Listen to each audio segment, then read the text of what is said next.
எனினிய சகா கிளைத்தோட புது project Kawasaki KB100 RTC rebuild. இதில் என்னால் முடிஞ்ச அளவுக்கு செக்மெண்ட் வைஸ் கேட்டகரைஸ் பண்ணி வச்சுருக்கேன் எல்லாமே. அதில் சப் கேட்டகரிஸும் இருக்குது. இன்றைக்கி பார்க்குற சாப்டர் வந்து சாப்டர் 7 இன்ஜின் டிஸ்மேண்ட்லிங். அதில் பார்ட் 1 இருக்கும் unmounting the engine from the chassis. பேசிக்கலாக இன்றைக்கி வந்து ஃப்ரேம்லேருந்து இன்ஜினை எடுக்க போகிறோம். ஃபஸ்ட்டு வந்து இது ஒரு பவர் ட்ரெயின் யூனிட். இன்ஜின்லேருந்து ஸ்ப்ராக்கெட்லேருந்து செயின் வழியாக கனெக்ட் ஆகி அப்புறம் ரியர் ஸ்ப்ராக்கெட்டை சுற்ற வச்சு வீலை சுற்ற வைக்குது. ஃபஸ்ட்டு வந்து அதுக்கு செயின் கவரை ஃபஸ்ட்டு ரிமூவ் பண்ணிக்கலாம். இதுக்கு வந்து 4 10mm போல்ட் வச்சு டைட் பண்ணியிருக்காங்க, 2 டாப்பில் 2 பாட்டமில். இதோட லாக்கிங் மெக்கானிசம் வந்து அந்த லிப் ஏரியா தான். பாட்டமுக்கு மேலே டாப் வந்து லாக் ஆகிற மாதிரி கொடுத்துருப்பாங்க. அதனால் ஃபஸ்ட்டு டாப் எடுத்துகிட்டு பாட்டம் வந்து ரைட் சைடு ஸ்லைட் பண்ணிவிட்டு கீழே அப்படியே இழுத்திங்கன்னா ஈஸியாக வந்துடும். இதை எடுத்து முடிச்சதுக்கப்புறமா கியர் ஷிஃப்டர் லிவர் எடுத்துக்கலாம். இந்த கியர் ஷிஃப்டர் லிவர் எடுக்கிறது வந்து சாப்டர் 5 ஆல்ரெடி ஒரு வீடியோ போட்டிருந்தேன். அந்த டைம் என்ன பண்ணியிருந்தோன்னா ஃபஸ்ட்டு எல்லா க்ரோம் பார்ட்ஸையுமே கலத்திட்டு எலக்ட்ரோ பிளேட்டிங் கொடுத்துட்டோம். அதனால இந்த வீடியோ வந்து அடிஷ்னலாக ஆட் பண்ணியிருக்கேன் இதில் ஃபார் ஜஸ்ட் ரெஃபரன்ஸுக்காக. இதுக்கு வந்து 10mm நட் அண்ட் போல்ட்டை ரிமூவ் பண்ணி போல்ட்டை ஸ்லைட் பண்ணி எடுக்கணும் கம்ப்ளீட்டாக. அப்போ தான் அது வந்து ட்ராக் பண்ணி எடுக்க முடியும், இல்லைனா லூஸ் பண்ணால் வராது. பின்னாடி வந்து ஒரு ஷாஃப்டில் ஒரு க்ரூவ் கொடுத்துருப்பாங்க. இதே மெக்கானிசம் தான் கியர் ஷிஃப்டர் லிவர்லேயுமே வரும். அப்புறம் இது வந்து 5 ஸ்க்ரூஸை வச்சு இன்ஜின் கவர் LHஐ லாக் பண்ணியிருப்பாங்க. இதுக்கு வந்து நார்மல் ஸ்க்ரூ ட்ரைவரே போதும் எனக்கு தெரிஞ்சு. ஏன்னா இன்சைட் பேக்கிங் கிட் எதுவுமே வராது பழைய மாடல் பைக்ஸில். அப்புறம் இதுக்கு வந்து இம்பேக்ட் ஸ்க்ரூ, அது வந்து இன்ஜின் கலத்துறதுக்கு வேணால் யூஸ் பண்ணிக்கலாம். ஆனால் இதை பொறுத்த வரைக்கும் நார்மல் ஸ்க்ரூ ட்ரைவரே போதும். அப்புறம் இதோட ஸ்க்ரூஸ் பார்த்திங்கன்னா 4 ஸ்க்ரூஸ் ஒரே டைப்பில் இருக்கும். ஒரே ஒரு ஸ்க்ரூ மட்டும் கொஞ்சம் பெருசாக இருக்கும், அதான் அந்த நடுவில் வரக்கூடிய ஸ்க்ரூ. இதை எடுத்து முடிச்சதுக்கப்புறமா செயினை மொத்தமாக டிஸ்கனெக்ட் பண்ணணும். அப்போது இந்த பவர் ட்ரெயின் யூனிட்டில் டெலிவரி யூனிட்டையும் பவர் ப்ரொடியூசிங் யூனிட்டையும் டிஸ்கனெக்ட் பண்ணிடும். இதுக்கு வந்து அந்த பின்னை வந்து லாக் பின்னை வந்து ஸ்லைட் பண்ணி எடுத்துகிட்டு இருக்கோங்க. 2 சைட் கவர்ஸு கனெக்டிங் பின்னையுமே ரிமூவ் பண்ணி டிஸ்கனெக்ட் பண்ணி விட்ருங்க. இதை பண்ணி முடிச்சதுக்கப்புறமா இன்ஜினோட RH சைட் போய்க்கலாம். இதுக்கு வந்து கார்பரேட்டர் யூனிட் வந்து இது மேலே இருந்து வர கேபிள்ஸு, அப்புறம் கிளச்சோடது, அப்புறம் ஆயில் பம்போடது எல்லாமே இந்த கேபிள்ஸ் இதுக்குள்ளே தான் போயிட்டுருக்குது.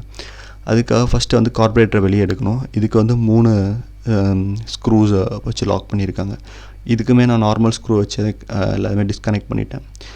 இது வந்து எல்லாமே சேம் டைப் தான். அதுக்கப்புறம் இதை எடுத்ததுக்கப்புறமா உள்ளே வந்து கார்பரேட்டர் வச்சுருக்காங்க. இந்த கார்பரேட்டருக்கு வந்து ஒரு 10mm போல்ட்டு, அப்புறம் ஒரு 10mm ஸ்க்ரூ வச்சு லாக் பண்ணியிருக்காங்க. இதுக்கு ஒரு சைடில் ஒரு ஹோல் கொடுத்துருப்பாங்க. இதை வச்சு நம்ம லூஸ் பண்ணோன்னா சுற்றிட்டுருக்கோம். அந்த சைடு வந்து இன்னும் 2ல் வந்து 10mm ஸ்பேனரை போட்டுக்கோங்க. இங்கே நார்மலான கலத்தும் போதே லூஸாக தான் இருந்துச்சு. இதை வந்து கம்ப்ளீட்டாக ரிமூவ் பண்ணி எடுக்கணும்னு அவசியம் இல்லை, லைட்டாக லூஸ் பண்ணாலே போதும். இதை எடுத்ததுக்கப்புறமா ஃபியூல் லைனில் வந்து நம்ம ஒரு ஃபியூல் ஃபில்டர் கொடுத்துருக்கோம், அதை டிஸ்கனெக்ட் பண்ணி விடணும். ஆனால் இந்த பைக்கு பார்த்த வரைக்கும் சுசுக்கி யமஹா தான் நான் இதுக்கு முன்னாடி பார்த்துருக்கேன். இதை பார்க்கும்போது கொஞ்சம் காம்ப்ளிகேட்டடாக எனக்கு தோணுது. ஏன்னா தண்ணி போகிறப்போ தண்ணி இந்த ஹோல் வழியாக என்ட்ரு ஆகிடுச்சுன்னா என்ன பண்ணுவாங்க, அதுக்கப்புறம் மேலே லெவல் வந்து இதை விட அதிகமாக போச்சுன்னா என்ன ஆகும், நிறைய டவுட் இருக்குது. அப்புறம் இது முடித்ததுக்கப்புறமா கிளச்சோட லைனை வந்து டைட் பண்ணுங்கள். இந்த நட்டை டைட் பண்ணிங்கன்னா கம்ப்ரஸ் ஆகும், லென்த்து கம்மியாகும். அப்புறம் இப்படி பண்ணிங்கன்னா லூஸ் ஆகும். லூஸ் ஆனதுக்கப்புறம் கிளச்சை வந்து அந்த ஹோல்டிங் மெக்கானிசத்தில் இருந்து அப்படியே ரிமூவ் பண்ணி விடுங்க. ஆப்ரேட் பண்ண முடியலன்னா ஜஸ்ட்டாக லைட்டாக அப்படி ப்ரெஸ் பண்ணி கொடுத்திங்கன்னா ஈஸியாக வரும். அப்புறம் இதோட ஸ்ப்ரிங்கெல்லாம் பத்திரமா எடுத்து வச்சுக்கோங்க. ஏன்னா ஸ்பேர் எப்படி கிடைக்குது என்ன ஏதுன்னு தெரியல, சம்டைம்ஸ் இதே யூஸ் பண்ணுற மாதிரி கூட இருக்கும். இதை முடிச்சதுக்கப்புறமா ஆயில் பம்ப் யூனிட்டுக்கு கலத்திக்கலாம். இதுக்கும் 3 ஸ்க்ரூ வச்சு டைட் பண்ணியிருக்காங்க. இது எல்லாமே ஆனால் லாங் ஸ்க்ரூஸ் தான். இதில் ஆனால் எனக்கு தெரிஞ்சு ஆயில் பம்ப் ஓகே, RX100லேயும் ரைட் சைடு வருது, சுசுக்கி பைக்ஸில் லெஃப்ட் சைடு வருது. இந்த யூனிட் ஓகே. ஆனால் இந்த கார்பரேட்டர் அப்புறம் கிளச் மெக்கானிசம் எல்லாம் கொஞ்சம் காம்ப்ளிகேட்டடாக இருக்கிற மாதிரி தெரியுது. எனக்கு தெரியல, ஆனால் வேறு யூசர்ஸ் எப்படின்னு தெரில. ஜாவா நான் கலத்துனது இல்லை எனக்கு தெரிஞ்சு. இதுதான் பம்ப் யூனிட்டு. பம்ப் ஆப்ரேட் பண்ணுற அந்த கேபிளை எடுத்துக்கோங்க. அப்புறம் ஆயில் ஃபீட் பண்ணுற ஆயில் லைன்ஸையும் ரிமூவ் பண்ணி எடுத்துக்கோங்க. இதை டிஸ்கனெக்ட் பண்ணதுக்கப்புறமா பம்போட யூனிட்டு, அப்புறம் கிளச்சு, அப்புறம் கார்பரேட் யூனிட், இதை 3மே நம்ம எடுத்துட்டோம். இதை எடுத்து முடிச்சதுக்கப்புறமா இன்ஜினோட மெயின் மவுண்டிங் பார்ட்ஸ் எல்லாத்துக்கும் போயிடலாம். அதுக்கு முன்னாடி ஸ்பார்க் ப்ளக்கை டிஸ்கனெக்ட் பண்ணிக்கோங்க. மேலே டாப்பில் இருக்கிற இந்த ஸ்பார்க் ப்ளக்கை டிஸ்கனெக்ட் பண்ணிவிட்டு அதுக்கப்புறம் எலக்ட்ரிக்கல் ஒயரிங்ஸ், பிக்கப் காயிலுக்கு போகக்கூடிய லைன், இந்த 2 லைனையும் டிஸ்கனெக்ட் பண்ணி எடுத்துக்கோங்க. இது ரெண்டும் முடிச்சதுக்கப்புறமா நம்ம வந்து இன்ஜினை எப்படி பிரிக்க போகிறோம், அதுக்கு முன்னாடி உள்ளே இருக்கிற ஆயில் எல்லாமே ட்ரெயின் பண்ணி எடுக்கணும். இதுக்கு வந்து உங்களுக்கு 17 mm ஸ்பேனர் தேவைப்படுது. இதான் ஆயில் ட்ரைனேட் போல்ட்டு, ஒரு வாஷரும் இருக்கும், இதையும் ரிமூவ் பண்ணிக்கோங்க. இதுக்கு முன்னாடி யூஸ் பண்ண ஓனர் இதில் ஆக்சுவலாக ஆயிலே ஊற்றலன்னு நினைக்கிறேன்.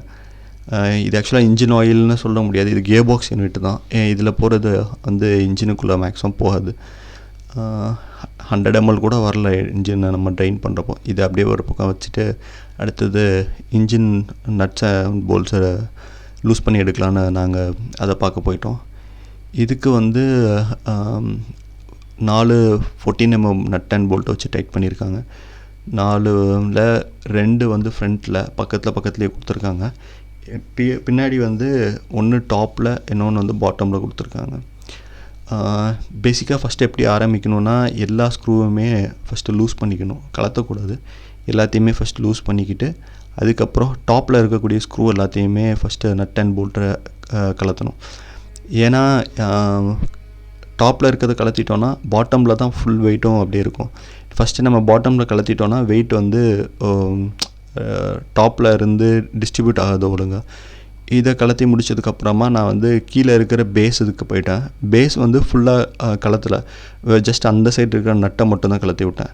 கலத்திட்டு லைட்டாக என் பக்கம் போல்ட்டை இழுத்து விட்ருக்கேன். இதில் தான் இப்போ இந்த பாயிண்ட் லோடில் தான் ஃபுல்லாக நட்டை அந்த இன்ஜினோட வெயிட் இதில் ஹோல்ட் ஆகிருக்கும். அப்புறம் ஃப்ரண்ட்டில் வந்து அதே மாதிரி ஃபஸ்ட்டு டாப்பில் இருக்குது, செகண்ட் பாட்டமில் இருக்குது. ஏன்னா அலைன்மெண்ட் கூட மாறும். நீங்கள் மேலே இருக்கிறதுல பாயிண்ட் அப்படியே இருக்கிறப்போ நட் அண்ட் போல்ட்டை வந்து அவ்வளோ ஈஸியாக எடுக்க முடியாது. இந்த ஒரு பர்டிகுலர் பாயிண்ட் மட்டும் ஒரு சின்ன டவுட் இருக்குது. ஏன்னா போல்ட்டை வந்து இந்த லெஃப்ட் டு ரைட் டைரெக்ஷன் தான் நம்ம போடுவோம். வேறு பைக்ஸ் எல்லாமே நான் பார்த்த வரைக்கும் அப்படி தான் இருக்கும். நட்டு வந்து ஆரச் சைடு வரும். இந்த பர்டிகுலர் பாயிண்ட், இந்த 2 நட் அண்ட் போல்ட் மவுண்டிங் மட்டும் அப்படியே இன்வர்ஸில் இருந்துச்சு. அது ஜஸ்ட் கன்ஃபார்ம் பண்ணோம். ஏன்னா வேறு பைக்ஸ் எல்லாமே ஆப்போசிட் டைரெக்ஷனில் இருக்கும். இதுக்கு முன்னாடி ப்ரீவியஸ் ஓனர் எதுவும் ஒர்க் பண்ணாரா இல்லையான்னு தெரில, அது மட்டும் ஒரு சின்ன டவுட்டு. அதுக்கப்புறம் இதை ரெண்டும் எடுத்ததுக்கப்புறம் இந்த பாயிண்ட் லோடில் தான் இந்த இன்ஜின் மொத்த வெயிட்டும் இருக்குது. இதை வந்து ஒரு ஸ்பேனரை வச்சு சும்மா அப்படியே ட்ராக் பண்ணி எடுத்தால் ஈஸியாக வந்துடும். அப்புறம் இந்த சைடில் ஒரு இன்ஜின் கவர் ஒன்று வருது. இந்த கவர் வந்து எனக்கு தெரிஞ்சு வேறு பைக் கூட சேசி காமனாக இருக்கலாம். அதாவது இம்போர்ட் எக்ஸ்போர்ட் மார்க்கெட் கூட ஏதாவது இதை கவர் பண்ணுறதுக்கு ஆஸ்தட்டிக் பர்பஸ்க்காக, ஜஸ்ட் அழகுக்காக அதை வந்து கவர் பண்ணியிருப்பாங்க. இதை வந்து 2 ஸ்க்ரூ வச்சு கலத்திக்கோங்க. இது ஜஸ்ட் ஒரு பிளேட் மட்டும்தான். இந்த செயினில் உள்ள அழுக்கு எதுவும் உள்ளே போகாமல் இருக்கிறதுக்காக வச்சுருப்பாங்கன்னு நினைக்கிறேன். இது முடிஞ்சதுக்கப்புறமா இன்ஜினை நம்ம வந்து ஈஸியாக தூக்கிடலாம். இதுக்கு வந்து ஃப்ரண்ட்டில் ஃபஸ்ட்டு தூக்கிட்டு அப்படியே லைட்டாக வெளியே இழுத்துட்டு அப்படியே ரியரில் தூக்குனிங்கன்னா ஈஸியாக வந்துடும். அதுக்கு முன்னாடி இந்த கேபிள் இதெல்லாம் வந்து மேலே தட்டுதான்னு பார்த்துக்கோங்க, இன்ஜின் சேசி யூனிட்லிங் மேலே. அப்புறம் ஏதாவது ஒரு ஹோல்டிங் பாயிண்ட் கரெக்டாக இருக்கான்னு பார்த்துக்கோங்க. பிடிப்பு இல்லைன்னா அப்படியே இன்ஜின் கீழே வைக்கிறப்போ டம்முன் விழுந்து இன்ஜின் கீறிடும். அதனால் பார்த்து பொறுமையாக பண்ணுங்கள். அடுத்த வீடியோவில் பார்ப்போம். பை.